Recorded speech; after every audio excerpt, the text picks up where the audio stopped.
لڑکی کے پاس صرف ایک عزت ہی تو ہوتی ہے، اگر وہ چلی جائے تو اللہ تو معاف کر دیتا ہے لیکن لوگ معاف نہیں کرتے۔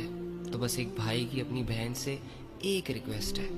کہ نکاح سے پہلے کبھی بھی کسی بھی صورت خود کو کسی کے حوالے نہیں کرنا، کیونکہ اللہ کی لعنت برستی ہے ایسے لوگوں پر جو نکاح کے بغیر ایک دوسرے کے قریب آتے ہیں یا ایک دوسرے کے قریب رہتے ہیں۔ تو ایک مسلمان بھائی ہونے کے ناطے میں تو یہ نہیں چاہوں گا کہ میری بہن پر اللہ کی لعنت برسے، میرے بھائی پر اللہ کی لعنت برسے۔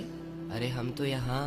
اللہ کو راضی کرنے آئے ہیں، ہم تو یہاں اللہ سے محبت کرنے آئے ہیں، ہم تو یہاں اللہ کی عبادت کرنے آئے ہیں، نہ کہ خود کو اللہ کی لعنت کا مستحق بنانے آئے ہیں۔ میں نے تمہیں اپنی بہن کہا ہے نا، تو ایک بھائی اپنی بہن سے صرف اتنا ہی چاہتا ہے کہ وہ اپنی عزت کی حفاظت کرے، وہ اپنی حیا کی حفاظت کرے اور اپنے بھائیوں کا، اپنے گھر والوں کا سر فخر سے بلند کرے اور اللہ کی نظروں میں خوب عزت کمائے۔